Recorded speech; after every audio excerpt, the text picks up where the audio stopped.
Okay so hello everybody, welcome back to my channel again. आज फिर एक हफ्ते बाद मैं जो पिछले टॉपिक था मेरे वीडियो का एनलाइटन रिलेशनशिप्स, उसका पार्ट 2 है आज। तो हाँ, मैंने आप सबको कहा था कि अगर व्लॉग नहीं आया तो ज़रूर इसका पार्ट 2 ही आएगा। अनफॉर्चुनेटली व्लॉग नहीं आया, लेकिन मैं कोशिश करूँगी कि अगले हफ्ते एक ढंग का सा व्लॉग हो क्रिसमस की। मैं अपने दिल से कोशिश करूँगी, मैं सच बता रही हूँ, क्योंकि व्लॉग लाने में ना मेरे को बहुत मज़ा आता है। स्पेशली आप सबको तो मैं खुद एंटरटेन करती हूँ, और मैं खुद भी बहुत ज़ोर से एंटरटेन होती हूँ।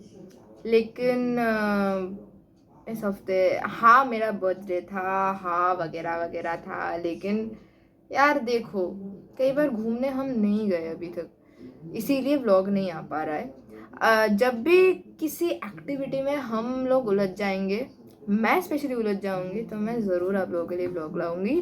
तब तक के लिए थोड़ा सा मोटिवेशन, थोड़ा सा ज्ञान बांटा जाए, है ना। तो आज के वीडियो में जो मैं कहने वाली हूँ, अच्छा पहले ये सुन लीजिए, पहले मेरा पिछला वीडियो जो है वो देख लीजिए, ठीक है। क्योंकि आप सबको समझ नहीं आएगा अगर आप इस वीडियो पहली बार देख रहे हैं ये वीडियो। तो पिछली वीडियो मैं पिन कर दूंगी, मैं पिछली वीडियो के एंड में कि आप देख सकते हैं। वो पहले वो देख लीजिए, तो आप लोगों को समझ में आएगा कि मैं क्या कहना चाहती हूँ। तो in continuation with my previous video, I am starting my this video. तो क्या है कि हम सब में ईगो बहुत है। मैंने आपको कहा था कि अगर एक रिलेशनशिप में ईगो है, ईगो होता है, डिसरेस्पेक्ट होता है, मिसअंडरस्टैंडिंग होता है, वो रिलेशनशिप बहुत, मतलब उसकी उम्र, उसकी लॉन्जिविटी जिसको कहते हैं, वो कम हो जाती है, उसकी जो डेंसिटी है वो कम हो जाती है। तो क्या है, उस ईगो और उस ईगो की वजह से जो प्रॉब्लम्स क्रिएट होती है एक रिलेशनशिप में, मैं हर एक रिलेशनशिप की बात कर रही हूँ यहाँ पर। मैंने पिछले वीडियो में कहा था कि मैं हर एक रिलेशनशिप की बात कर रही हूँ। अगर किसी के साथ भी आपका रिलेशन खराब चल रहा है, चाहे वो अपनी बॉयफ्रेंड हो या गर्लफ्रेंड हो या पति हो या पत्नी हो, या फिर मम्मी हो, पापा हो, या फिर बहन, cousins, family members, friends, love, anything it can be. तो इस ईगो की वजह से जो प्रॉब्लम्स क्रिएट होती है हमारे यहाँ पर, मतलब दोनों इंसान के बीच, दो इंसान के बीच, वो क्या करते हैं, वो लॉन्जिविटी को कम कर देते हैं, और उसकी वजह से रिलेशनशिप्स कोलैप्स हो जाते हैं।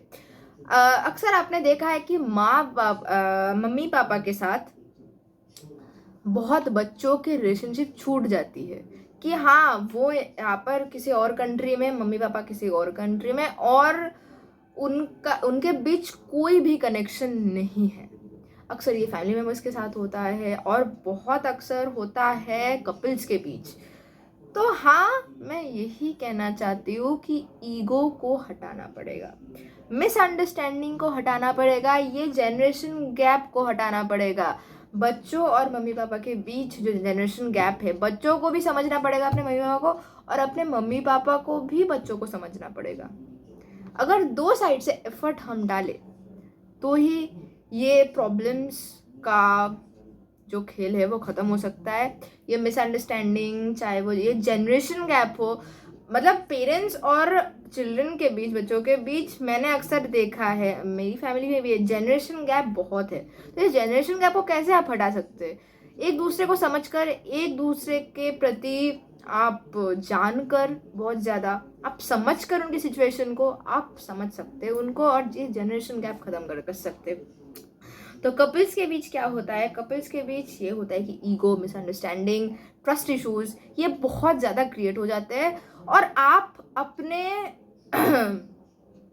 ना जानते हुए भी और जानते हुए भी रिश्ता ख़त्म कर देते हो। अननोइंगली एंड नोइंगली, अननोइंगली अगर आप कर रहे हो तो आप जानो किस वजह से आपका रिलेशनशिप कोलैप्स हो रहा है, आप का ये जानने का राइट है कि इस वजह से अगर आपके रिलेशनशिप में आ रहा है प्रॉब्लम्स, तो आप उसको पहचानो, आप उसको जानो कि किस वजह से प्रॉब्लम अराइज कर रही है। आइडेंटिफिकेशन विद द माइंड, हम इसमें इतना उलझ गए हैं कि हम अपने बीइंग से कनेक्ट करना भूल गए हैं। इसीलिए हमेशा हमको प्रॉब्लम्स ही प्रॉब्लम्स दिखती है, चाहे वो रिलेशनशिप में हो, चाहे वो अपने करियर में हो, चाहे वो अपने जॉब में हो, चाहे वो किसी भी स्ट्रीम में हो, किसी भी डायरेक्शन में हो। हर तरफ प्रॉब्लम्स ही प्रॉब्लम्स हमको दिखती है, क्योंकि हम टाइम पे बंधे हुए हैं, हम अपने माइंड के हिसाब से चल रहे हैं, लेकिन अपने बीइंग के हिसाब से चलना हमको चाहिए। ठीक है, तो बीइंग के हिसाब से चलो, हमारे रूट के साथ हम कनेक्टेड नहीं है, इसीलिए इतने ज़्यादा प्रॉब्लम्स हो रहे हैं। मैंने अक्सर देखा है कि बहुत सारे पेरेंट्स सिंगल रहते, और या फिर आप कह सकते हो कि वो एक और रिलेशनशिप में, सिंगल मदर या सिंगल फादर एक और रिलेशनशिप में जाने के लिए तैयार नहीं होते हैं, क्योंकि उनका जो पास्ट पेन है, पास्ट एक्सपीरियंसेस है, वो उनको जाने नहीं देते। तो इससे क्या होता है, इससे वो पेन जो है वो आपके अंदर ही रह जाते हैं और आप ज़िंदगी में कभी आगे नहीं बढ़ पाते हो। और मैंने अक्सर देखा है कि दो लोगों के बीच झगड़े ये सब होते रहते, लेकिन वो फिर भी ये दुख दर्द पीड़ा भरी जिंदगी सह लेते। क्यों? अपने बच्चों के खातिर, अपने फैमिली के खातिर। मैंने अक्सर देखा है ये सैक्रिफाइसेस। तो यार देखो, अगर तुम्हारे अंदर वो झगड़े वगड़े हो रहे हैं, उसके रीज़न ढूंढो, क्यों हो रहे, और वो रीज़न ढूंढ कर उसको ख़त्म करने की कोशिश करो, है ना। अगर तुम उसको ख़त्म करने की कोशिश करोगे, वो कोशिश ख़त्म करने की कोशिश क्या है, एक अपॉर्चुनिटी है। तुमको भगवान ने एक अपॉर्चुनिटी दी है कि हाँ, तुम इस रिश्ते को ख़त्म मत होने दो, तुम इसको सुधारो। क्या गलती हुई है, उस गलती को सुधारो, ताकि तुम्हारे रिश्ते की उम्र जो है वो बढ़ जाए। अक्सर मैं नहीं कहूँगी, ड्रीम गर्ल 2, मेरे को पता है कि बहुत लोगों ने ये मूवी देखी है। उस मूवी के बारे में मैं कुछ बताना चाहती हूँ। आयुष्मान खुराना ने एक बहुत अच्छी लाइन बताई है कि अगर रिश्तों में कोई डाउट होना तो आमने सामने आकर बात करो, रिश्तों की उम्र लंबी हो जाती है। ये बहुत अच्छी लाइन है। ये सिर्फ देखो, ये सिर्फ मैं पिछले वीडियो से बोलती आई हूँ कि कपल्स के बीच नहीं होता है, हर किसी के बीच हो सकता है कि रिश्तों की उम्र लंबी हो जाती है। कैसे? अगर डाउट हो तो आमने सामने क्लियर करो ना। क्यों पीछे तुम भड़ास निकाल रहे हो, क्यों पीछे तुम बके जा रहे हो, है ना। तो कोई भी प्रॉब्लम हो, एक साथ मिलकर सुधारो वो प्रॉब्लम। एजम्पशन मत करो। अगर प्रॉब्लम हुआ है, तुम्हें हो रहा है, देखो तुमको पता चल गया है कि क्या प्रॉब्लम हो रहा है तुम्हारे रिश्तों में, लेकिन ऑपोजिट इंसान को पता नहीं चला हुआ है, लेकिन तुमको तो पता है, तुम तो कोशिश कर सकते हो उसको सुधारने की।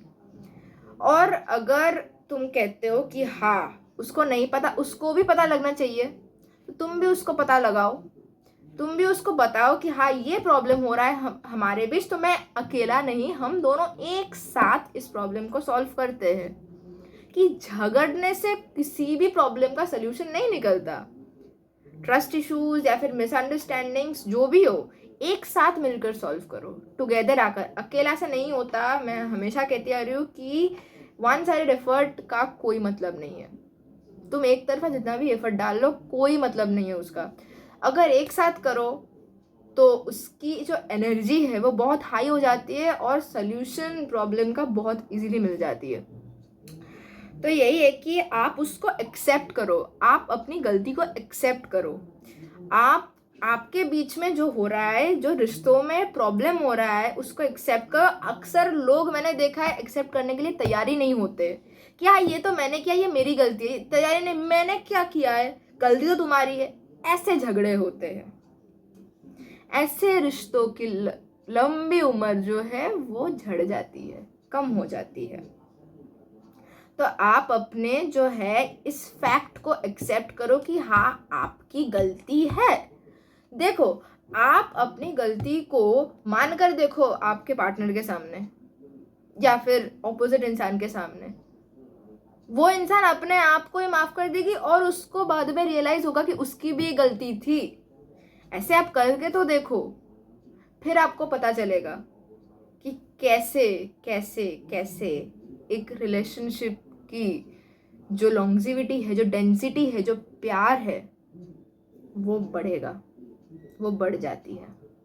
कैसे बढ़ती है आप देखो तो सही, आप ये मान के तो देखो, आप सॉरी बोल के तो देखो, आप एक्सेप्ट करके देखो। अगर आपने एक्सेप्ट ही नहीं की तो भगवान आपको वो अपॉर्चुनिटी नहीं देगी अपने जो है रिश्तों की लंबी उम्र के लिए। अगर जब आप एक्सेप्ट करते हो, अगर आप एक्सेप्ट करते हो तो ही देगी। तो हाँ, एक्सेप्ट करके देखो, accept the fact that you were guilty somewhere, then your opposite party, your opposite person will definitely realize that some mistake were of him or her. So yeah, then दोनों को सॉरी बोलेगा and yes, density बढ़ेगी। तो एक साथ काम करो, उस प्रॉब्लम के ऊपर एक साथ काम करना सीखो, है ना। तो हाँ, आज की वीडियो इसी पर ही थी, ये थी पार्ट 2 और आई होप आप सबको समझ आया होगा जो मैंने कहना चाहा इस वीडियो के दौरान, क्योंकि यही है जो एसेंस, जो डेंसिटी कि समझ के देखो अपने पार्टनर को, work together on the problem, not alone,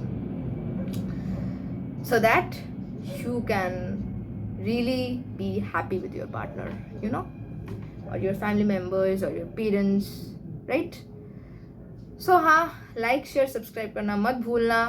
और पार्ट 3 पार्ट 4 बहुत जल्दी आएगा और मैं अगले हफ्ते एक व्लॉग लाने की बहुत ज़्यादा कोशिश करूँगी और कोशिश में ही हूँ। तो हाँ, ये था आज का video. Thank you so much for watching this guys and yes, thank you so much for loving and supporting me throughout my journey. I love you, my YouTube fam. Till then, stay tuned. Bye bye, take care. I love you all.